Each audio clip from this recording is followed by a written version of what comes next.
Okay? Not hungry anybody? Now, when we talk about creativity, improvisation, imagination, and more so when we talk about a classical system of music, more so, there's another big problem area. This idea of freedom is also a problem area in terms of how we understand it. Because in order to be creative, you have to be free. Now, everybody, we all use this, at least I use it, or we break rules, go beyond known parameters. What else? I have noted down a few things here, let me see. What else? Break rules, beyond understood possibilities. Now, all these things we always throw in with the idea of being creative, with the idea of improvisation, with the idea of being an artist itself. Free spirit. You know, the free spirit. You know, all these. So, then in the classical music tradition, you seem to be having a major problem. At least you think that there's a major problem. Okay? In Carnatic music, even more funny. Or in Indian classical music, we say we have so many rules, but we say, oh, it's such a creative form. You say that too, right? We still say that. We say it's so creative, but we know there are 150 rules that are there. On raga, you can't sneeze on this side, you can't breathe on the other side. I mean, what freedom are you talking about here? Is it a joke or what? So what is it?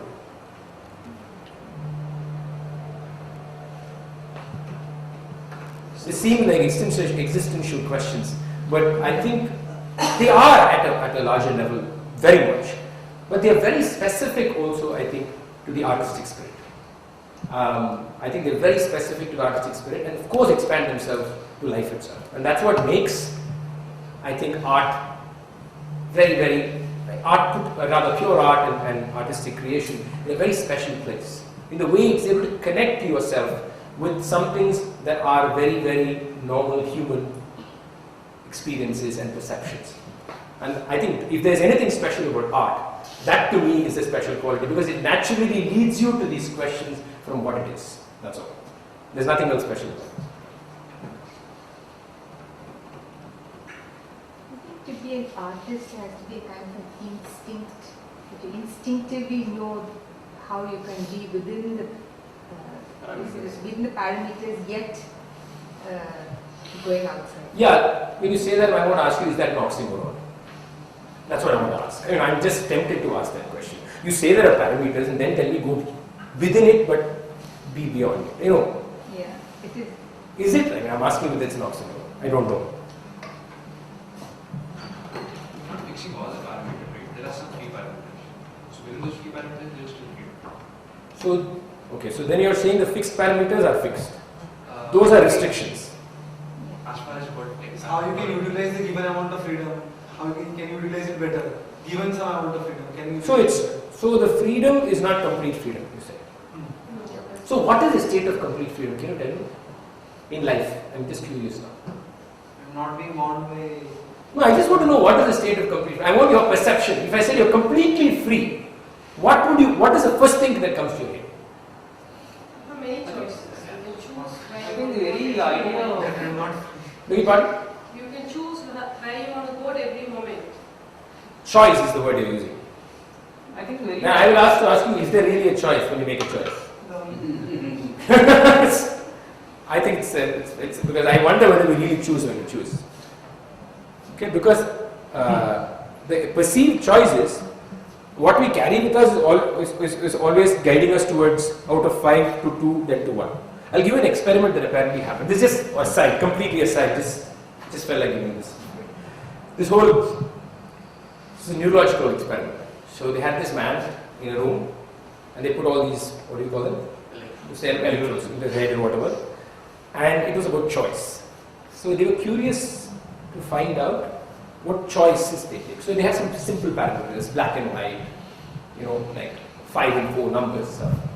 And they had another set of scientists in a parallel room who actually, within split seconds of this guy saying blue, could say that he's going to say blue before he said it. obviously they were detecting what was going on inside, which I found, one is the actual that happening. Then it makes you interesting, ask you the question, so how much are you actually choosing? If somebody sitting in the next room can actually tell me, you're going to take blue after a few seconds. It just puts you in an interesting question of saying, are you making a choice? So this whole idea of making a choice, I'm not very sure. Because I think what we carry with us generally leads us subconsciously to a direction of choice. You know, though we may consciously at that moment think we have made a choice, if you introspect about it, I'm sure we'll all say, you know, because, you know, I love this music, for example. Instinctively you love it, but then when you look back at it, then you will find things that have actually plugged into you liking it. So what is this sense? Because I want to know this whole sense of complete freedom is what we seem to want in art. Carefree. Carefree is an attitude. Is that, I'm just curious, I think carefree is an attitude rather than You call it freshness. freshness. Nice word, very nice word. I think there is nothing like absolute freedom because I think the very word freedom appears meaning only if there is a fetter. There is a? There's a framework which you order fetters. Yes. So, I mean, that's all. But so because of this, there's no complete absolute freedom because it's a relative thing. Okay. I think what most people want when they say we want freedom is they don't want consequences for what they do. I love your answer. I think what he said is very, very important. Beyond being a joke, I mean, beyond something we all laugh about because we agree. We all laugh because we all agree.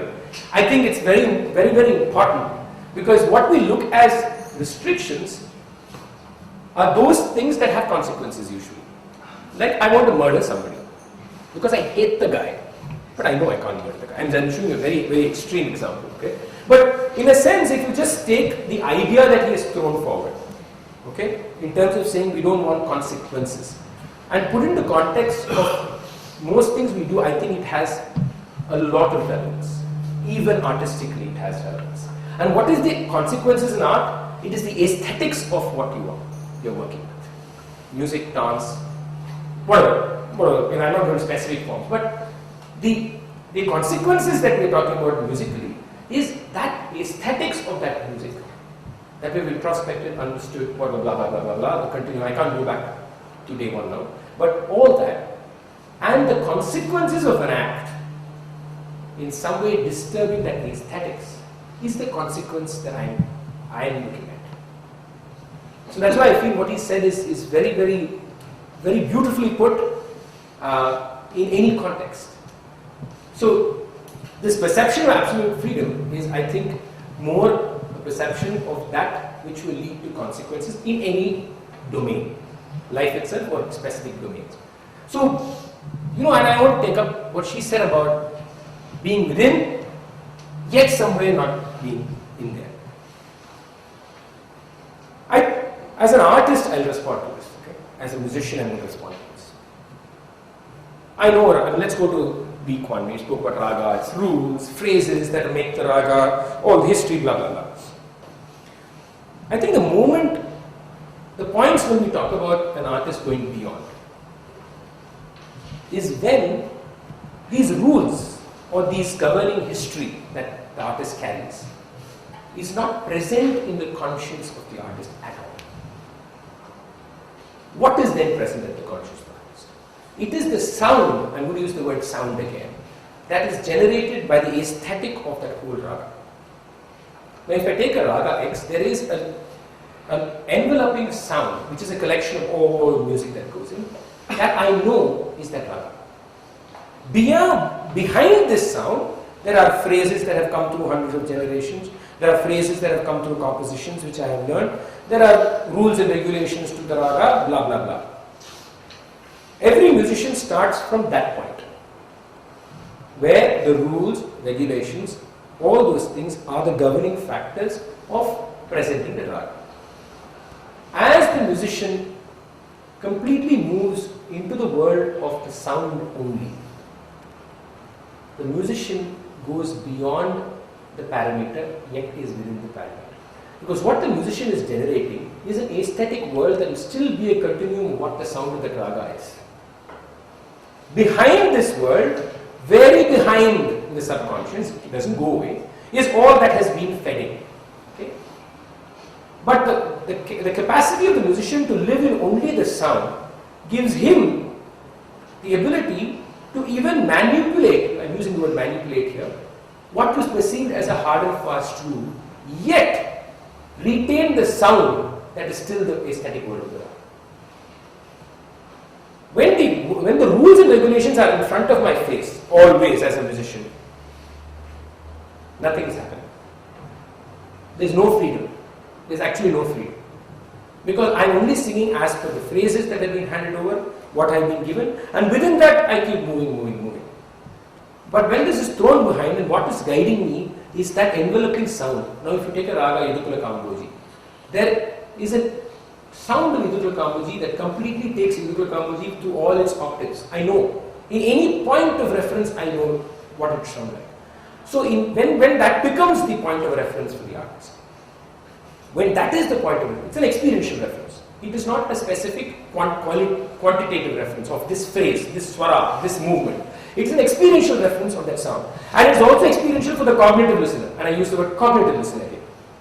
Okay? It is also. That is why you had phrases that has never been in the raga come into the raga. How could it have come through? It came through because even if it didn't follow all those rules that were written, it experientially still referred the same enveloping aesthetic of the raga. And therefore, that's how a raga grows. Otherwise, a raga will not grow. How will it grow? Because you will constantly be referring to those references. So to me, the world of freedom is this transfer that happens in the mind of the musician that is displayed when the musician actually sings or plays the instrument. It comes through. Of course, you need a cognitive audience to be able to sense it. I think sometimes you may not need also, you may just feel it. That's also possible. But I'm saying to see this sound, I think this is like we discussed in the first week itself. Cognition is of course a very, very integral part, especially when we talk about specific musical forms. Now I'm going to move because as usual I am behind time. Okay. But musicians often give these once-in-a-lifetime performances, and when asked to reproduce these phrases which we talk about, are able to say, I don't know where it came from. Yeah, they don't know where it came from. That's why I said it's only the sound that's guiding me.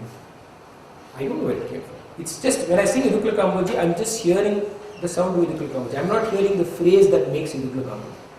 And that just leads me to a movement. I don't know where it comes from. That's when that is the freedom I'm talking about. It's here. The freedom is here in my head. That's the freedom in my head. That I've created that space in my head. And why I've created that space is because I've moved from looking at the raga as being a set of rules and history into a raga being an aesthetic sound that is enveloping me. As soon as I move into that realm, then I'm working with a different space. Then I'm working with the rules. If I stick with the rules, I'll probably sing Yadukula Kamboji correctly. Nobody questions. Nobody questions. Reproduce, but these unique phrases that come. It's not even unique. Even the same phrase will sound different. The same phrase will sound different. I'm going to move now